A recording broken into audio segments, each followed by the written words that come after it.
Bonjour à toutes et à tous, bienvenue pour ce webinaire consacré à l'innovation dans les industries culturelles et créatives. Aujourd'hui, j'avais le plaisir de recevoir Marc Ozone, CEO de Osmose IT, et à ses heures perdues aussi responsable en chef de la disruption à Carotte 4.0, Avec un et portfolio. Eléa Hernandez, qui est responsable du programme Media Lab de TF1, qui a accompagné la société Osmose IT. Donc merci à vous deux de participer à cette 5e édition des webinaires. Petit préambule avant de laisser la parole à Marc et Eléa.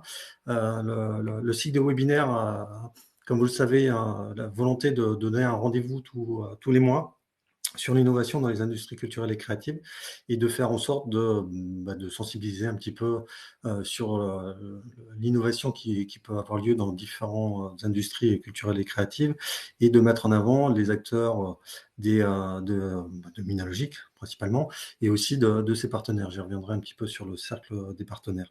Donc on a eu l'occasion déjà d'avoir eu Praxinos qui est intervenu sur leur développement de plugins qui permet de faire un studio d'animation 2D dans le moteur 3D Unreal. On a eu Foliascope qui a parlé de l'innovation dans le stop motion, donc l'animation plus traditionnelle. La Gram qui a parlé de la programmation audio en temps réel. L'agence Distortion qui nous a abordé le métier du designer et son évolution, notamment avec l'émergence des nouvelles technologies. Et aujourd'hui, on va aborder la question des droits d'auteur dans l'audiovisuel et avec Osmose IT. À prévoir aussi le mois prochain, Left Angle qui nous parlera de motion design. Le mois d'après, VGC Software qui abordera aussi à partir de travaux de recherche comment développer aussi un logiciel d'animation 2D. Au mois de mai, en perspective, Spooks, qui est un logiciel qui est issu de Linxium, qui est la SAT, Société d'accélération et de transfert technologique de Grenoble, qui est un logiciel d'effets spéciaux pour transformer ses vidéos et utiliser abondamment sur toutes les plateformes vidéo type TikTok, YouTube, etc., avec des effets assez originaux et faciles à mettre en place. Le mois de juin, changement de date, donc on aura lieu le 10 juin, sachant que la programmation n'est pas encore prévue. Donc voilà, si vous êtes intéressé, une thématique, vous voulez intervenir, n'hésitez pas à me recontacter. J'évoquais les partenaires. Aujourd'hui, on est accompagné par nos amis de Game Only pour le jeu vidéo, la cartoucherie Valence, enfin Bourg-les-Valence plus exactement, notamment avec l'hôtel d'entreprise, avec grands acteurs de cinéma d'animation. On a Auvergne-Rhône-Alpes Spectacle Vivant, donc qui concerne le spectacle vivant comme son nom l'indique. Le Damier, qui est un cluster des industries culturelles et créatives à Clermont-Ferrand, et Citia, qui est la structure, le PCC au niveau d'Annecy, et qui anime tout l'écosystème, notamment d'animation sur la Haute-Savoie, et qui est l'organisateur du festival international du film d'animation qui a lieu chaque année au mois de juin. À Annecy, évidemment. Je me réjouis aussi et vous annonce l'arrivée d'un nouveau partenaire qui est Link Paris & Go, donc qui est une structure qui rassemble et accompagne des entreprises innovantes dans les industries créatives. J'ai eu l'occasion déjà de vous en parler le mois précédent avec l'appel à candidature pour l'incubation proposée par Link. Et donc voilà, vous aurez régulièrement maintenant l'actualité de notre nouveau partenaire. En termes de ressources, vous pouvez retrouver tous les webinaires qui sont réalisés lors de ce cycle consacré à l'innovation dans les industries culturelles et créatives dans la playlist qui porte ce nom sur la chaîne YouTube de Minalogic. Et pour les adhérents de Minalogic, vous bénéficiez à travers la plateforme WAM la possibilité de retrouver toutes les informations concernant les industries culturelles et créatives et les technologies des contenus dans un groupe dédié pour favoriser les échanges et la veille autour de ces thématiques-là.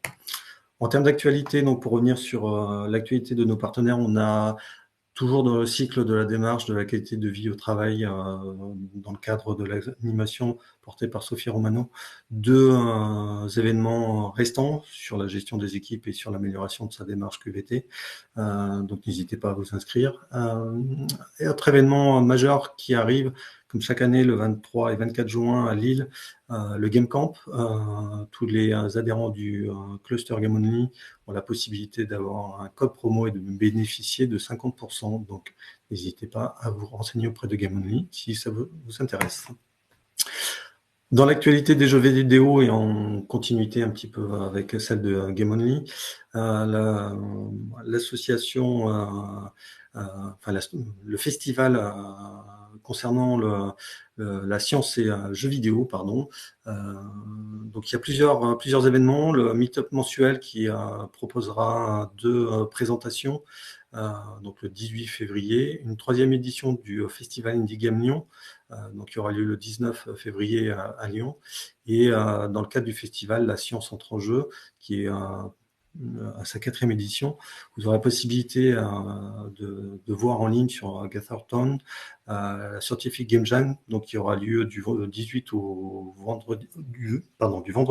dimanche 20 mars, sachant que la Game Jam est un concept qui permet de développer en 48 heures un jeu basé sur des concepts scientifiques, et vous aurez la possibilité aussi d'avoir une conférence sur le métaverse et les plateformes virtuelles le 26 mars, sachant que vous pouvez retrouver toutes les informations concernant cette actualité sur le nouveau site La Science entre en jeu. Concernant la cartoucherie, un projet que j'ai voulu aussi relayer, qui est un très beau projet porté par les studios Parmi les Lucioles Films à Valence, en partenariat avec l'école Émile Coll, qui adapte actuellement pour la Maison des Cieux une restitution des rouleaux dessinés dans l'esprit de ce qu'en avaient fait les enfants de la colonie en film d'animation. Donc vous pouvez participer au financement du projet. Je vous ai mis le lien sur KissKissBankBank. Et pour vous rappeler aussi les 2 festivals en cours, enfin à venir à Valence, le festival d'un jour, donc du 24 au 26 mars, et la 25e édition du Valence Scénario, qui est consacrée aux aspects des scénaristes. Concernant Citia, vous informez aussi que dans le cadre de sa collaboration avec l'école des Gobelins, un nouveau bachelor animateur de personnages 3D a été mis en place. Donc les candidatures sont ouvertes jusqu'au 6 avril. Si vous avez plus d'informations, vous avez le lien qui est attaché sur le document. Vous rappelez que les dates du festival auront lieu du 13 au 18 juin 2022. Vous informez aussi qu'un petit déj, qui est un concept assez personnalisé d'accompagnement des entreprises du secteur qui présentent leur activité devant différents partenaires du monde socio-économique. Donc si vous êtes sur Annecy ou le département de la Haute-Savoie, n'hésitez pas à prendre contact avec Citia si vous désirez bénéficier de cet accompagnement sur les petits déj. Donc l'édition aura lieu dans 2 jours, le 17 février. La première édition aussi du Made in Annecy, donc qui est une réunion des professionnels de l'animation sur le bassin annécien, donc qui concerne les intermittents, les salariés et responsables d'entreprise, pour mettre en avant le travail des différents studios d'animation. Donc l'événement aura lieu le 3 mars 2022. Concernant l'actualité Auvergne-Rhône-Alpes, spectacle vivant, comme vous pouvez le voir, l'actualité est relativement riche. Je ne vais malheureusement pas pouvoir tout vous détailler, mais je vous ai mis le lien, ce qui était plus rapide, étant donné que le temps est assez compté. Donc, beaucoup d'éléments d'information pour les acteurs du spectacle vivant. Sur différentes approches, aussi bien sur le recrutement, sur TVA, sur la gestion de votre structure, et aussi sur des rendez-vous qui vous sont proposés par le cluster. Donc si vous voulez avoir plus de renseignements, n'hésitez pas à vous joindre sur l'agenda du site Auvergne-Rhône-Alpes Spectacle Vivant pour retrouver tous les événements. Concernant le damier, comme je vous l'avais annoncé, le programme des événements dans le cadre de Oblique, qui est l'Observatoire et Laboratoire de l'innovation culturelle, avait été annulé à cause Covid et a été surtout déplacé aux dates du 11, 12 et 13 mars. Donc vous pouvez retrouver le AK Campus, donc l'atelier créatif et collaboratif avec les étudiants, le week-end créatif Visual Music 3 hackathon, donc qui est un hackathon créatif et collaboratif auquel vous pouvez participer. Et de la même manière, vous avez des événements, que ce soit des expositions ou spectacles et performances auxquels vous pouvez assister. Vous retrouverez le programme sur le site du damier. Autre actualité, je l'avais déjà évoqué, donc gardez en tête l'actualité 2022 pour Villeurbanne, qui est la première capitale française de la culture. Donc vous pouvez toujours retrouver le programme sur le site de l'opération Villeurbanne 2022, ainsi que vous inscrire sur le site de Clermont-Ferrand Massif Central 2028, qui est la candidature de Clermont-Ferrand pour devenir ville européenne de la culture en 2028 et donc les soutenir. Deuxième partie de ma présentation concernant les appels à projets et les aides disponibles. Donc pour vous rappeler un premier temps, l'accompagnement de Minalogic sur ces questions-là, dans la démarche, Minalogic peut vous aider à identifier ces appels à projets. Donc, j'espère que ce webinaire et cette section vous permet déjà d'avoir une visibilité sur les différentes aides potentielles, de vous accompagner dans l'identification de partenaires potentiels, qu'ils soient académiques ou industriels, d'aider à la relecture du dossier, éventuellement lui apporter une labellisation ou une lettre de soutien et favoriser la qualité du dossier et surtout montrer qu'on est là aussi pour vous soutenir et pas uniquement au niveau de la rédaction du dossier, mais surtout sur la valorisation qui sera la 4e étape dans la mise en place de ce projet, de sa commercialisation, de son développement et de sa visibilité. Donc pour rentrer, on avait déjà évoqué le plan de relance pays A4 avec Nicolas Orsini de la DRAC. Donc, je ne vais pas revenir dessus. Toujours pas de nouvelles sur la deuxième vague des différents appels à projets. Si vous êtes concerné par la EMI solution de billetterie innovante, on est en cours des auditions pour les projets qui ont été pré-retenus. Donc si vous êtes dans cette situation, n'hésitez pas à revenir vers moi pour voir ce que l'on peut vous faire, éventuellement faire un test au préalable de faire une simulation de votre audition pour vous aider à réfléchir, à optimiser votre présentation et à réfléchir sur le contenu de celle-ci. Concernant les appels à projets, alternatives vertes ou expériences augmentées du spectacle vivant, numérisation du patrimoine et de l'architecture, les deuxièmes vagues devraient bientôt apparaître, donc n'hésitez pas à revenir vers moi également si vous désirez être accompagné sur ces sujets. L'appel à projet du moment, c'est celui des services numériques innovants, donc qui se clôt le 23 février, qui permet d'avoir un financement maximum de 30 000 € pour accompagner des prototypes de solutions et des expériences avec un partenaire acteur culturel. Donc, si vous êtes sur une relecture, enfin, si vous désirez déposer un dossier, n'hésitez pas à revenir vers moi pour qu'on relise votre dossier, qu'on apporte des recommandations et une lettre de soutien à votre démarche. J'avais évoqué différentes communautés, donc la French Touch de BPI France et l'Institut français. Je ne reviendrai pas dessus aujourd'hui. Les aides du CNL, du Centre national du livre, avaient été évoquées également précédemment, donc je ne reviens pas dessus. Elles restent toujours valables jusqu'au 8 septembre, donc n'hésitez pas à revenir vers moi aussi si vous avez besoin d'accompagnement sur ces sujets-là. Le contrat de filière, toujours d'actualité également au niveau de la région Auvergne-Rhône-Alpes.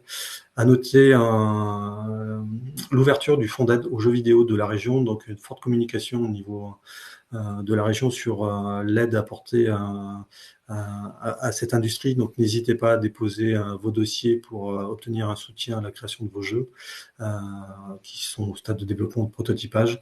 La date limite de dépôt du dossier étant le 25 mars 2022.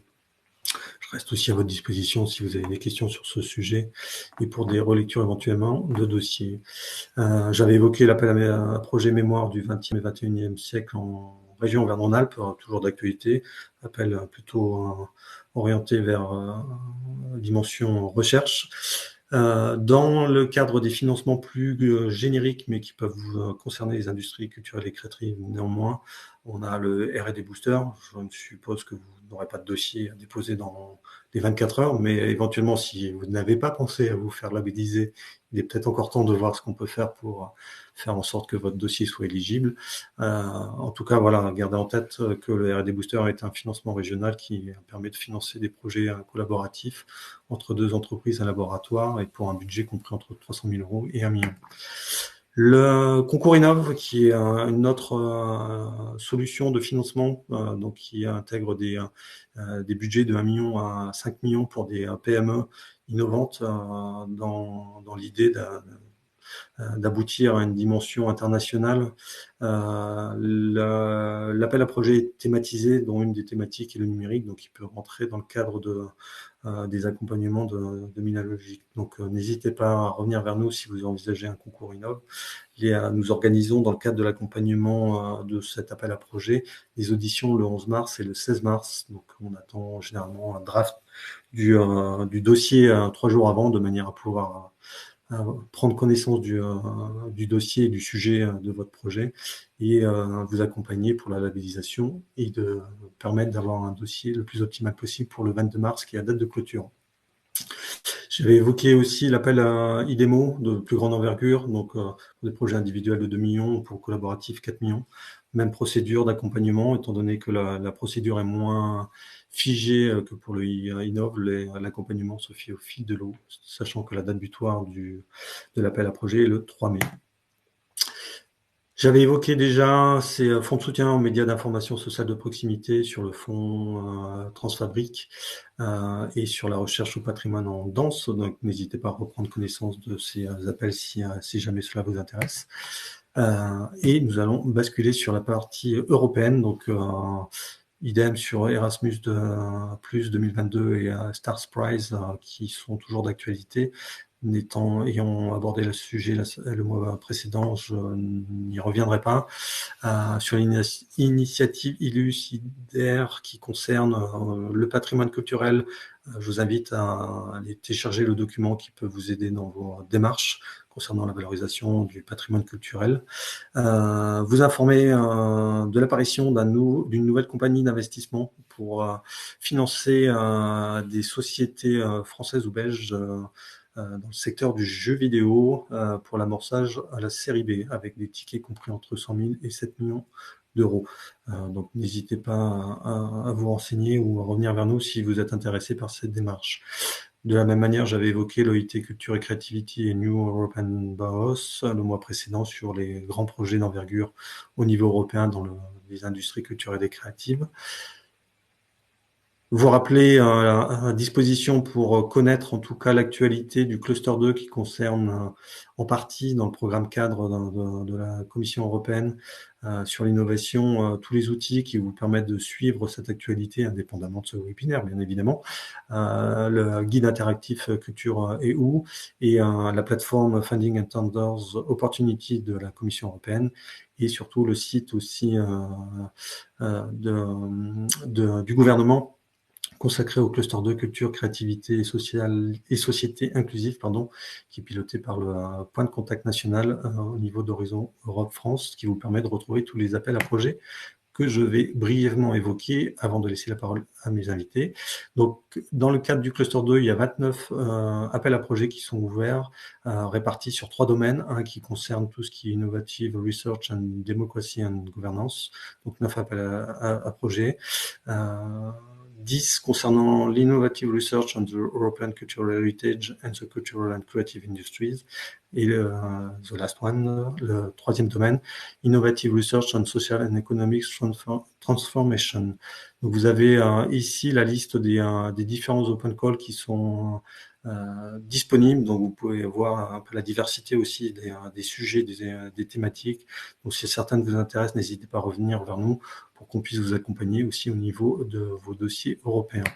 Donc voilà pour le premier domaine. Le deuxième domaine concernant l'heritage, donc tout ce qui est le patrimoine, et le troisième qui concerne tout ce qui est la transformation des industries culturelles et créatives et de la société.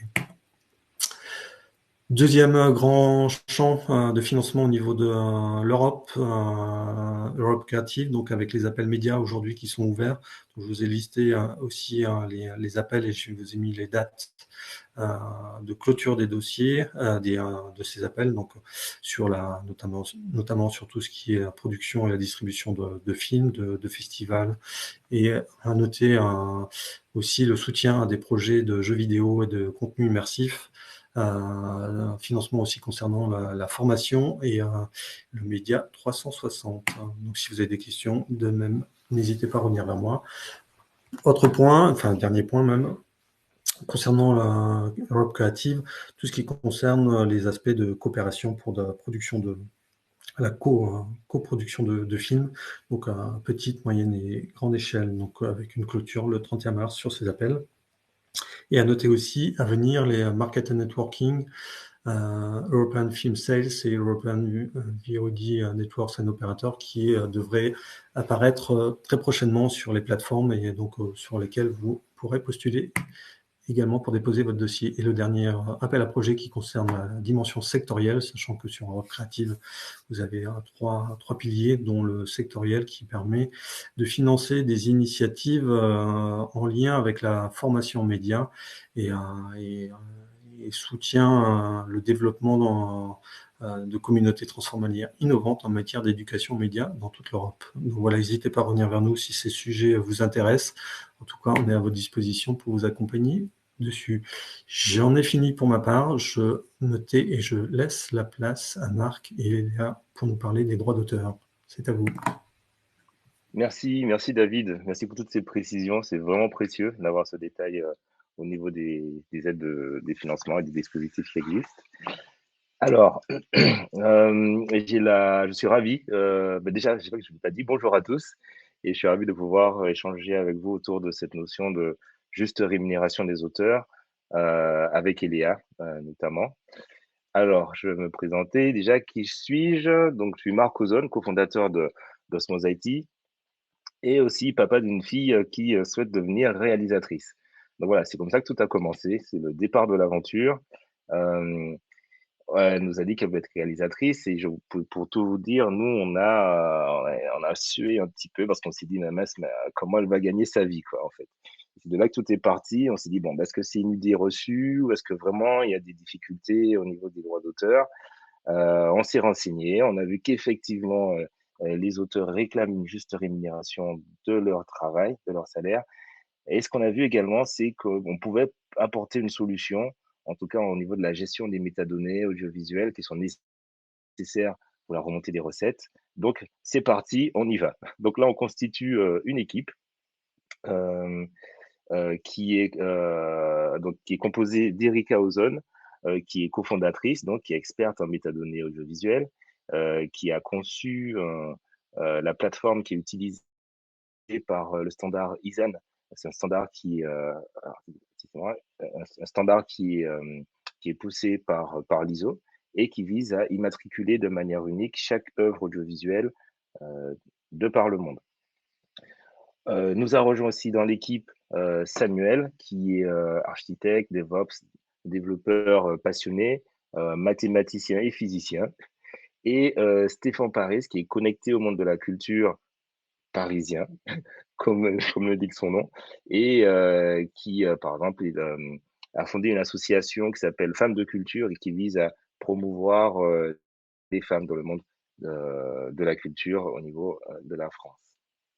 Alors, on va passer à cette notion justement de juste rémunération des ayants droit en s'attardant sur chacune des notions. Donc, d'abord, celle de droit d'auteur. Alors, bon, je ne suis ni juriste ni avocat, passif d'ingénieur, mais le code de la propriété intellectuelle est là, l'article 111.1. Et grosso modo, enfin, le droit d'auteur, en fait, il protège des œuvres littéraires, que ce soit des créations graphiques, audiovisuelles, créations musicales, des logiciels, de l'art, de la mode, etc. Et cette notion regroupe en fait tout un ensemble de droits dont dispose un auteur sur ses créations originales. Donc, on peut distinguer donc sous cette notion de droit d'auteur, notamment le droit moral, qui permet à un auteur de s'opposer à l'utilisation ou à l'exploitation de son œuvre s'il la juge dégradante, donc cette exploitation. Et il y a également le droit patrimonial, et c'est ce droit-là qui permet à l'auteur de percevoir une rémunération qui est proportionnelle à l'exploitation de son œuvre.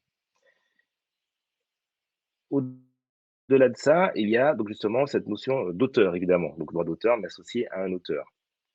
Si on reste dans le cadre des productions audiovisuelles, là aussi, article 113 du code de la propriété, excusez-moi, de la propriété intellectuelle, euh, nomme les dialoguistes, les scénaristes, adaptateurs, réalisateurs, auteurs-compositeurs, l'auteur de l'œuvre originale, ce sont eux qui sont désignés comme des auteurs. Donc les auteurs, ce sont des personnes physiques qui ont donc participé à la création originale de l'œuvre. Et puis, comme on le sait, donc l'auteur n'est pas seul à pouvoir développer son œuvre, surtout dans le cadre de l'audiovisuel, des séries, des animations, des fictions, etc. Ils sont accompagnés par des producteurs et évidemment, il y a des artistes-interprètes qui viennent donner corps à cette idée originale. Et donc, ces derniers, que sont les artistes-interprètes et les producteurs, sont concernés par les droits voisins. Donc, pourquoi c'est absolument important, cette notion de droit d'auteur? Ben, premièrement, ça permet de rémunérer les auteurs pour leur travail, évidemment. La deuxième chose, c'est que ça permet d'attirer des talents dans ce domaine, parce que plus on a de talents, ben, plus on peut avoir d'œuvres originales qui viennent exprimer une certaine vision d'une réalité ou un imaginaire. Et puis, et ça a été porté par le ministère de la Culture, c'est cette notion de souveraineté culturelle à l'ère du numérique. Euh, il faut pouvoir, enfin, dans l'audiovisuel, l'expression artistique permet également d'exprimer une certaine culture et de la faire rayonner au-delà des frontières. Donc, plus on a des auteurs qui sont capables euh, d'aller dans l'expression de ces cultures, et mieux c'est pour un pays. Donc, c'est vraiment important que toute cette chaîne de rémunération de droits d'auteur se fasse le mieux possible. Et je vais passer à la slide après. Surtout que maintenant, on a affaire à ce que j'appelle tsunami numérique. Voilà. Avant, on va dire il y a une trentaine d'années, ne serait-ce qu'en France, on avait à peu près 6, 7, 8 chaînes de télévision. Aujourd'hui, on en a énormément. Il y a beaucoup de canaux différents. Au-delà de la TNT, on a l'ADSL, les opérateurs ADSL qui peuvent proposer du contenu. On peut recevoir des contenus audiovisuels via le satellite, via le câble, etc. Au niveau des chaînes de télévision de par le monde, on peut compter environ 7000 chaînes de télévision. Au niveau des plateformes, là aussi, on a une explosion. 800 plateformes de par le monde et qui sont accessibles depuis la France. On a Netflix, Amazon Prime, Disney+, Salto, Canal+, OCS, Filmo TV, YouTube Premium, enfin voilà. C'est beaucoup. Et donc, du coup, ça représente un raz-de-marée de métadonnées pour tous ceux qui doivent gérer le suivi de ces contenus audiovisuels. Et on pourrait penser que ça représente évidemment des opportunités pour les auteurs, mais ça rajoute également de l'opacité, je dirais. Et l'opacité, ben, ils n'aiment pas ça, les auteurs. Ce qu'ils veulent, c'est de la transparence. De la transparence, parce que, comme on l'a dit au tout début, leur rémunération dépend du succès de l'œuvre, dépend de l'exploitation de l'œuvre. Donc, s'ils ne savent pas où et quand a été diffusée leur œuvre, quels sont les différents acteurs qui rentrent dans la chaîne de rémunération, ça devient compliqué. Et surtout que cette chaîne de rémunération peut se complexifier si on prend le cas d'un auteur-compositeur qu'on accompagne par exemple. Donc une fois qu'il a créé sa musique originale, il a reçu une commande, il crée sa musique, il confie son œuvre à son éditeur. Son éditeur est en lien avec le producteur qui lui est en lien avec un ensemble de producteurs, dont un qui est producteur exécutif, on a des coproducteurs, qui ensuite vont confier ce film aux distributeurs. Ce sont les distributeurs qui vendent le film je dirais aux chaînes de télévision, ou plus généralement aux diffuseurs. Donc vous voyez le nombre d'intermédiaires qu'il y a entre l'auteur-compositeur et, je dirais finalement, le spectateur qui peut jouir de cette œuvre. Et pareil pour la rémunération. Alors, il faut qu'il y ait un compte d'exploitation qui soit retransmis entre les coproducteurs et qui remonte jusqu'à l'auteur. Ça, c'est le premier circuit. Et le deuxième circuit, ce sont les organismes de gestion collective qui vont réclamer les redevances auprès des chaînes de télévision. Donc, c'est compliqué.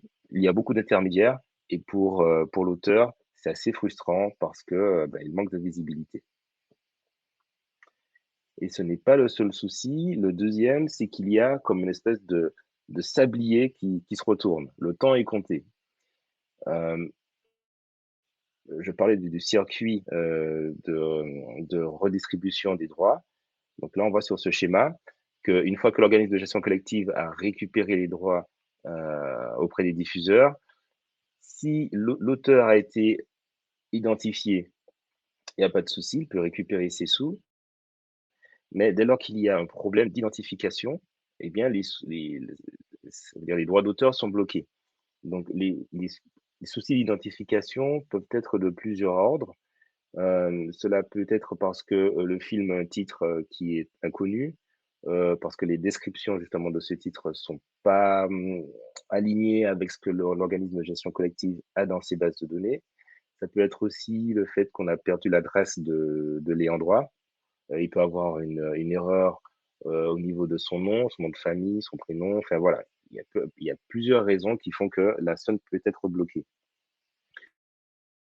Et à partir de là, il y a tout un timing qui se déclenche. 9 mois après, donc l'organisme de gestion collective informe ses membres pour dire attention, on n'a pas réussi à reverser cette somme, qu'est-ce qu'on fait 12 mois, l'information est rendue publique et 3 ans après, cette somme est frappée du sceau non répartissable.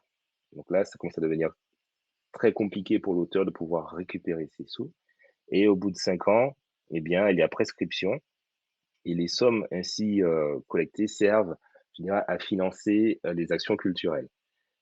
Donc, on va dire que c'est une boucle vertueuse, mais je pense à l'auteur qui était seul dans son travail, avec ses doutes et ses nuits blanches. Il aurait bien aimé pouvoir récupérer ses sous et décider lui-même s'il veut financer les actions culturelles ou pas. Donc voilà, le problème de visibilité est d'autant plus augmenté qu'il y a un véritable timing ou contre-la-montre qui s'enclenche dès lors que l'œuvre a été exploitée. Alors évidemment, on n'a pas attendu Osmose IT pour pouvoir innover dans ce domaine. Grosso modo, les deux principales problématiques sont celles de la visibilité, comme on a vu, et celle de la rapidité dans la redistribution des droits. Et donc, il y a plusieurs initiatives, il y a beaucoup de projets innovants qui visent à s'attaquer à l'une ou l'autre des problématiques ou aux deux. Donc, on peut citer notamment la signature. Donc, la signature, c'est le fait de pouvoir analyser le flux vidéo, le flux sonore, et d'en extraire une signature numérique qui permet par la suite d'explorer un ensemble de vidéos, je dirais, et de repérer les copies. Donc, c'est ce que fait très bien l'INA avec un outil qui porte ce nom même nom, qui s'appelle Signature, et qui permet donc à des auteurs de pouvoir vérifier que leur contenu n'a pas été copié et utilisé ailleurs. On a beaucoup parlé de la blockchain également pour accélérer la redistribution des droits. Voilà, bon, on connaît les soucis qui sont liés à la blockchain, qui est probablement que c'est une infrastructure qui est assez lourde à mettre en place. Et puis, le problème de confiance au niveau de l'oracle. Donc, l'oracle, c'est la partie de la blockchain qui va récupérer l'information, donc qui va récupérer le fait qu'à telle heure, tel jour, sur telle chaîne, telle œuvre a été diffusée.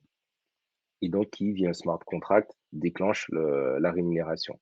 Le souci, c'est voilà, l'oracle, est-ce qu'il a perçu le bon événement? Est-ce qu'il a capté la bonne œuvre? Voilà, est-ce qu'il n'y a pas d'erreur à ce moment-là? Si jamais il y a une erreur à ce moment-là, alors l'erreur sera inscrite à tout jamais dans la chaîne de blocs. Mais il y a des sociétés qui ont décidé de continuer à travailler sur cette problématique et cette technologie afin de l'améliorer. On peut citer Cascadate, par exemple, ou Unisson, qui est une boîte qui est basée en Espagne. On a les NFT également qui permettent d'entrevoir une solution. NFT pour Non-Fungible Token, c'est une technologie qui est basée sur la blockchain. On en entend beaucoup parler actuellement sur cette notion d'œuvre d'art. Donc, on pourrait également penser à un token qui existerait pour une œuvre audiovisuelle et qui garantirait à l'auteur sa propriété et il pourrait la monétiser par ailleurs. Je pense qu'il y a des choses qu'on peut explorer de ce côté-là. L'intelligence artificielle qui est beaucoup plus utilisée avec des algorithmes de deep learning, machine learning, le NLP, donc Natural Language Processing. Le big data, ça va de pair avec ce tsunami numérique. Il y a énormément de données à traiter, à analyser, à stocker. Donc voilà, je pense qu'on peut absolument pas se passer des big data et des analyseurs qui vont avec. Le speech to text, donc c'est une boîte qui s'appelle Mediatry qui le fait. Donc eux, ils captent le flux audio et vidéo et extraient justement tout ce qui est dit, tout ce qui est voilà. Et à partir de ça, on calcule une espèce de signature qui permet de savoir que bon, ben, dans tel film, il y a ça qui est dit, donc on peut plus facilement identifier le film. Et pareil, les analyses de métadonnées aussi qui sont la clé dans ce secteur de l'audiovisuel. Donc voilà un peu le nuage, je dirais, de technologie qu'on peut utiliser pour faciliter la redistribution et l'identification des œuvres pour améliorer, je dirais, conforter les auteurs dans le fait qu'ils doivent percevoir une juste rémunération de leur travail. Alors, à Osmose IT, nous avons pris le pari de faire du tracking de métadonnées, de nous concentrer sur l'analyse, et d'ailleurs, ça a toujours été notre force, l'analyse des métadonnées. Pourquoi? Parce que c'est ce qui nous, à notre sens, c'est ce qui nous permet d'avoir une visibilité la plus large possible sur l'ensemble des chaînes de télévision de par le monde et sur les plateformes de vidéo on demand.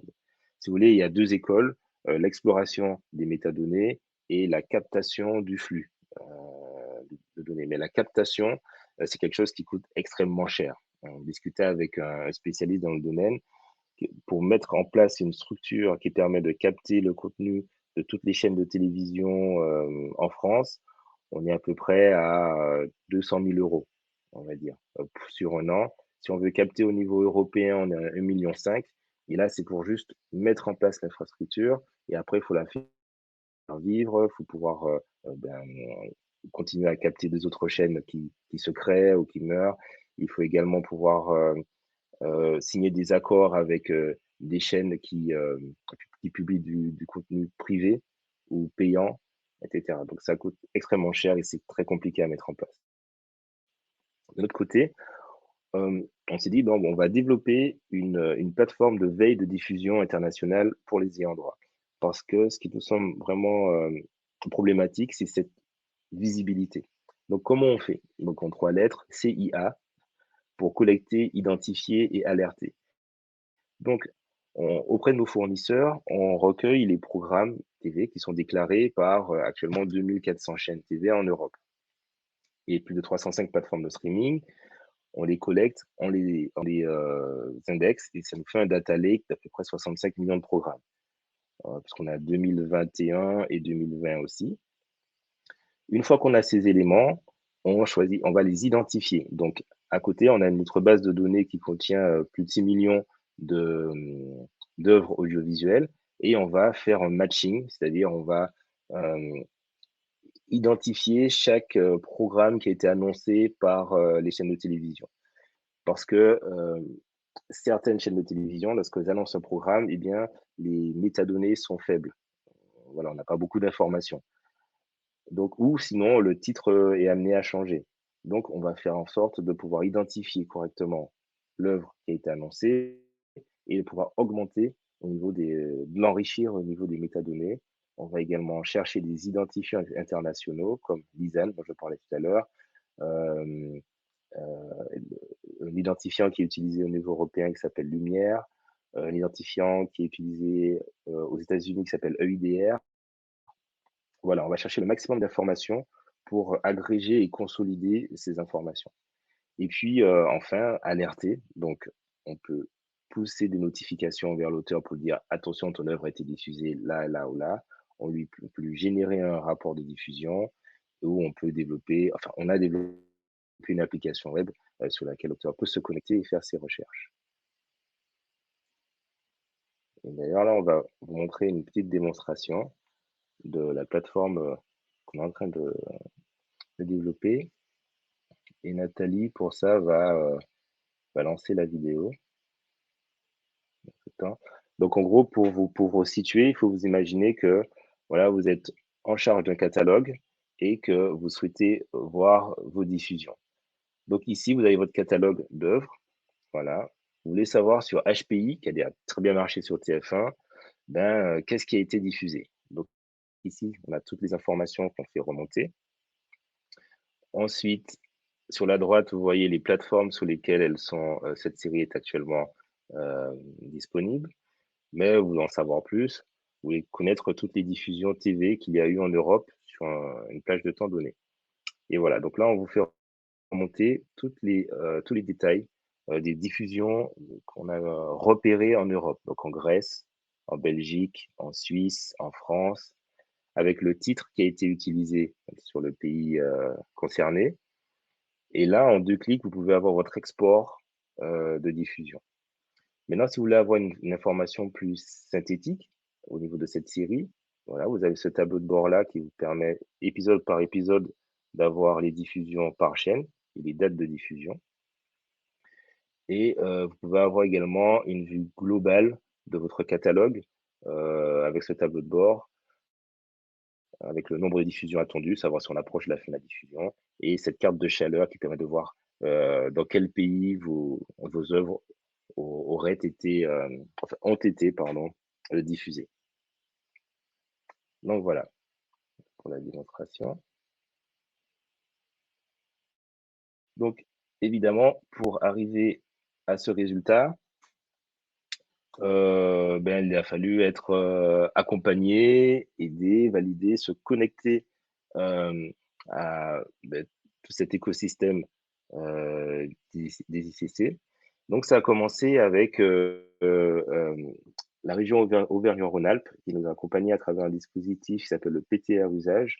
Donc c'était pour étudier les usages dans le domaine par rapport à la redistribution des droits d'auteur, qu'est-ce qui se passe, quels sont les acteurs, comment ça fonctionne, etc. Donc à cette occasion, nous avons été accompagnés par une agence qui s'appelle Kids et c'était également notre première connexion avec Citia et avec Yannick Eudes qui nous a beaucoup aidé, qui nous a donné également qui est un ancien de TF1, donc qui a aussi donné son feedback. Ensuite, on a travaillé également avec Initiative des Genevois, Startup Go et BPI pour faire notre premier prêt d'honneur, voilà, qui nous a permis de continuer à développer l'application. On a été connecté avec Minalogic et David Galrenier, qui n'a jamais été avoir de conseils et de dispositifs d'accompagnement. Il nous a beaucoup aidé. On a également pu valoriser nos activités de recherche avec un crédit d'impôt recherche, puisque pas scientifiquement, mais plus précisément, nous, on développe un algorithme de recherche complexe en milieu incertain. Donc, milieu incertain, c'est-à-dire qu'on considère que dans notre base de données et dans les informations qu'on va récupérer, on considère qu'il y a toujours des erreurs. Et donc, c'est comment faire en sorte que l'algorithme puisse matcher 2 films, matcher 2 œuvres, en considérant que des 2 côtés, il peut y avoir des erreurs. Donc ça, c'est assez compliqué. On a également participé à un hackathon qui est organisé par le Festival du film européen à la station ski Les Arcs. Donc Les Arcs 1920, c'était une expérience vraiment très enrichissante qui était tournée autour de l'exploitation des films en cinéma, dans les salles de cinéma. Et là, on a pu discuter avec des professionnels comme les distributeurs, les exploitants de salles de cinéma, etc. Et répondre à la problématique qui, là aussi, était celle de la visibilité, comprendre l'audience des films qui sont labellisés art et essai et comment on peut faire remonter les informations, on appelle ça, qui sont liées à la fréquentation des salles, comment on peut faire remonter cette information au niveau national afin que tout le réseau art et essai puisse en bénéficier et adapter son marketing. Donc, c'est là qu'on a pensé développer une solution qui s'appelle Massal et moi, qui était basée sur une carte de fidélité et qui faisait remonter les informations automatiquement. Et on a été également sélectionné et accompagné dans le cadre du programme de TF1 qui s'appelle Media Lab pour justement développer notre technologie et répondre à un besoin précis du groupe. Et ce besoin était porté par Newen, donc Newen qui est la branche distribution de TF1, donc la distribution qui vise à la vente du programme à l'international. Et la problématique était la suivante, c'est que les commerciaux, entre guillemets, les distributeurs, donc vendent des programmes à des chaînes à l'international. Ces ventes sont encadrées. Il y a une limite du nombre de diffusions, il y a une limite dans le temps. Par exemple, on peut diffuser un programme, je dirais, sur 2 ou 3 ans. Cependant, la visibilité aussi, là, était assez complexe. Les informations étaient complexes à faire remonter en temps réel au niveau de Newen. Donc, l'idée était la suivante. L'idée première était de pouvoir détecter les surexploitations des contenus qui sont vendus à l'étranger. L'unité de vente pour Newen et pour une série donnée, c'est la saison.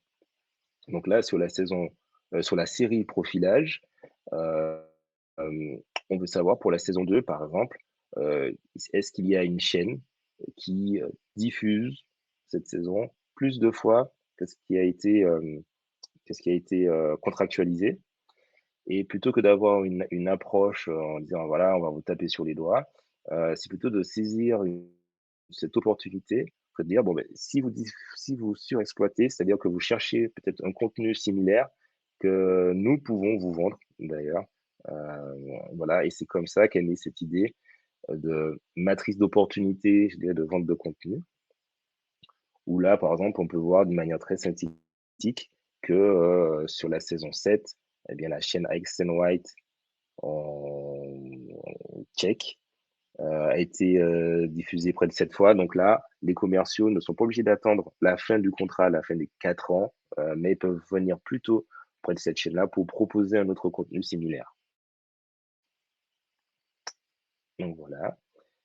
Donc c'est un... Ah bah oui, pour revenir sur ce programme d'accélération, donc ce qui était vraiment intéressant, c'est de travailler sur une problématique vraiment très précise d'un gros acteur du marché. Et puis, et c'est vrai que Léa, on va en parler plus tard, l'accompagnement autour pour pouvoir discuter avec d'autres équipes pour comprendre vraiment comment dire, l'arrière du décor, comment ça se passe. On a été également accompagné par des coachs en développement d'entreprise, si on avait la volonté de monter, de lever des fonds. Enfin voilà, c'est vraiment un accompagnement qui est global et qui nous permettait de vraiment d'être en connexion avec d'autres startups à Paris à travers Station F également. Alors, le Next Tape. Donc là, tout récemment, on a été sélectionné également par la chambre, la CCI Haute-Savoie pour intégrer la team France Export. Donc, c'est un programme qui nous permet de faciliter notre développement à l'international.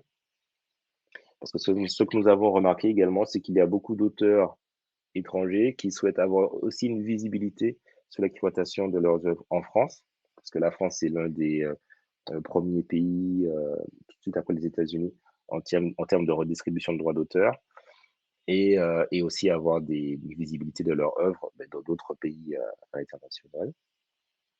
Donc ça, on va commencer à travailler avec eux sur ça. Et puis, notre objectif, évidemment, c'est d'agrandir la famille des auteurs, des gestionnaires de droits, des producteurs, distributeurs qui travaillent avec nous.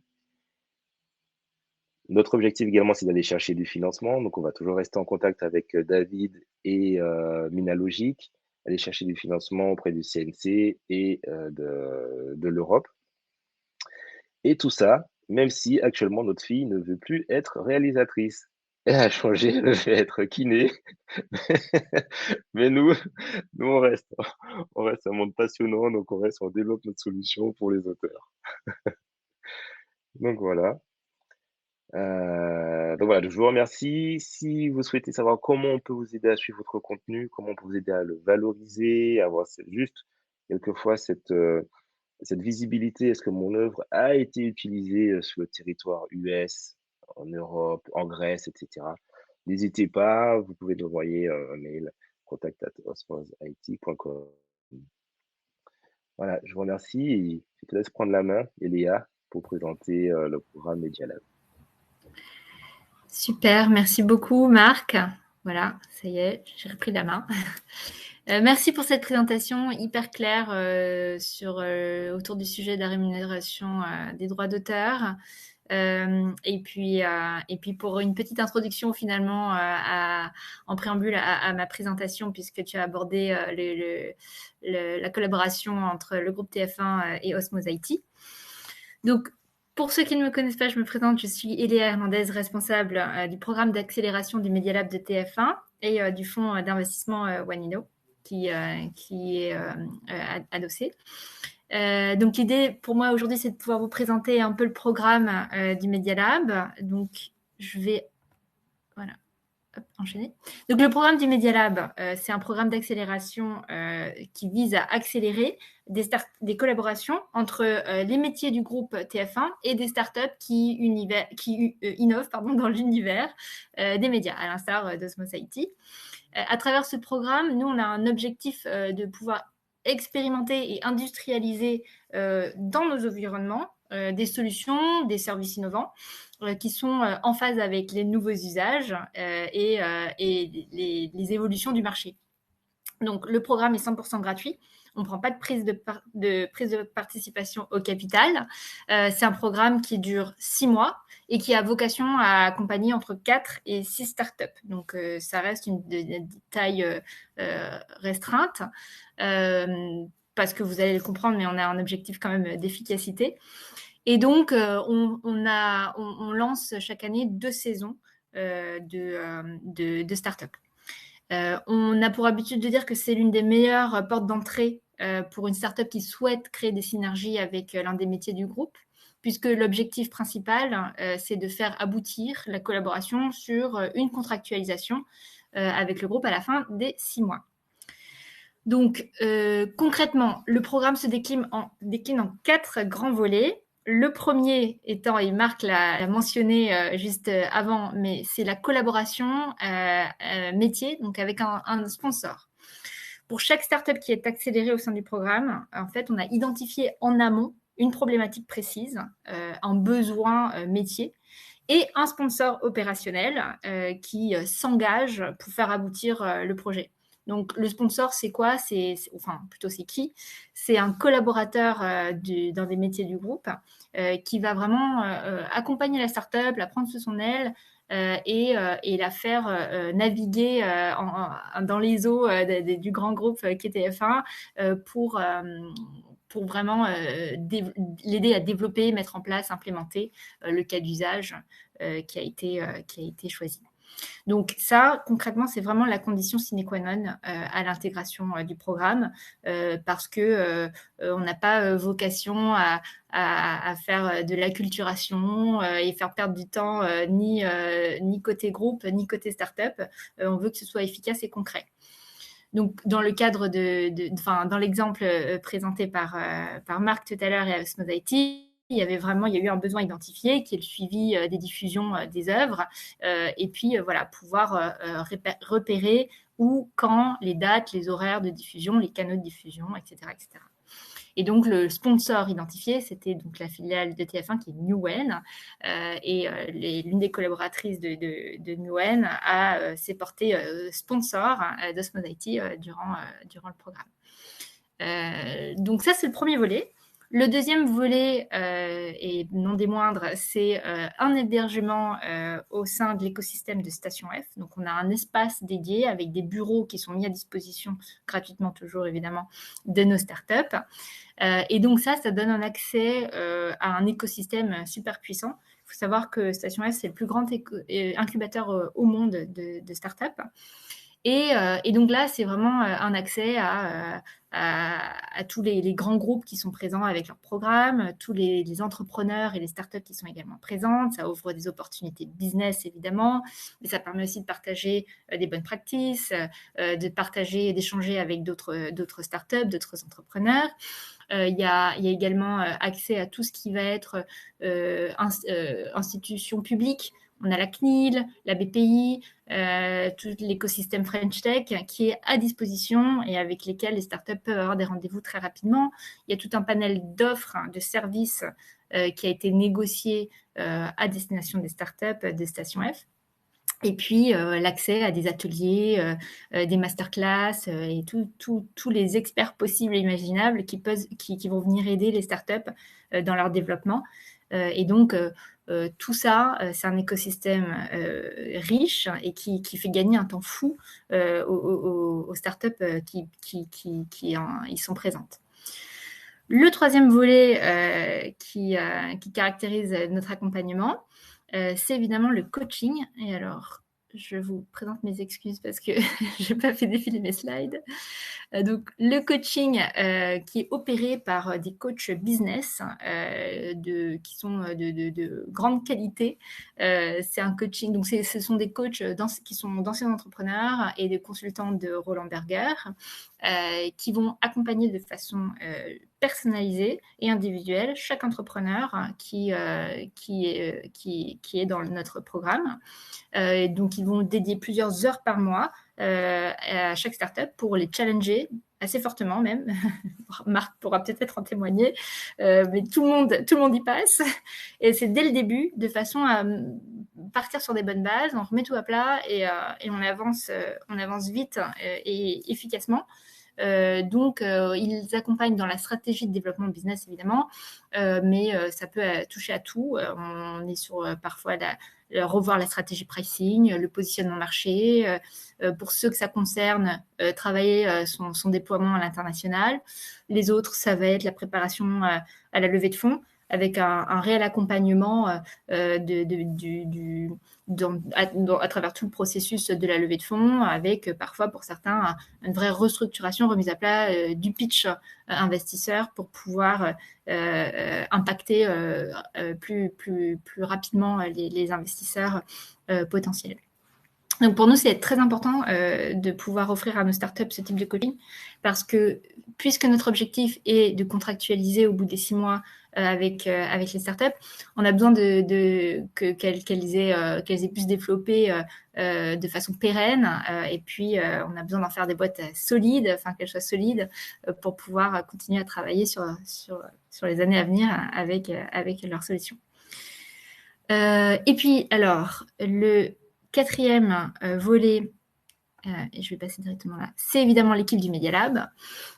Donc, on est une équipe dédiée avec Arnaud Maupin, qui est le directeur Inno, Clémence Guilleux et moi-même. Nous, on vient coordonner et piloter le programme. On est en support à la fois côté sponsor et côté startup pour faire un peu le lien entre ces deux mondes qui parfois ne parlent pas toujours le même langage. Donc, on reste à l'écoute des uns et des autres et on essaye de mettre en place le meilleur environnement pour que la collaboration soit efficace. Donc, je vois que le temps file. Si je devais, dans les grandes lignes, un petit peu résumer le programme, en gros, on met à disposition toute notre expertise liée aux médias, avec des moyens concrets pour faciliter le développement de nos startups et des entrepreneurs. On met à disposition on a des budgets dédiés, on offre l'accès à nos ressources techniques et nos data. On apporte évidemment du conseil sur la stratégie média, puisqu'on est quand même un groupe média. On leur offre la possibilité aussi, dans certains cas, d'avoir accès à nos réseaux, clients, partenaires, et de bénéficier de tout ce qui va être la communication, visibilité médiatique forte qui peut être proposée par TF1. Et pour conclure peut-être juste quelques chiffres, on a en 4 ans, donc le programme est installé à Station F depuis 2018, janvier 2018. On a accompagné 38 startups sur 7 saisons. Et on n'est pas peu fiers du résultat, puisque environ plus de 60% des startups accompagnées contractualisent à la suite du programme avec le groupe TF1. Donc, on est aujourd'hui en train d'accompagner la saison 7 et en train aussi de recruter la prochaine saison qui débutera en avril prochain et qui, on l'espère, sera aussi riche et intéressante que celle actuelle dont fait partie Osmose IT. Voilà, alors je laisse la main, David, peut-être, Oui. pour prendre les questions. Merci beaucoup, Marc et Léa, pour ces interventions. Désolé, Léa, tu avais 2 grands bavards avant toi, donc tu as eu un temps un peu plus restreint. Mais c'est aussi surtout les personnes qui veulent poser des questions. A priori, il n'y a pas de questions, il y a juste les Hauts-Savoyards qui communiquent entre eux, entre Marc et Yannick de Et Sitka. Yannick, Je voulais juste faire aussi un petit mot à Olivier Cesse qui a dû être content qu'on cite Unisson. Donc voilà, je profite un petit peu de mettre en avant aussi nos auditeurs. S'il n'y a pas de questions, je vous propose d'en arrêter là. Je vous remercie encore grandement. Et moi, je vous donne rendez-vous le mois prochain pour aborder la question sur le motion design avec Left Angle.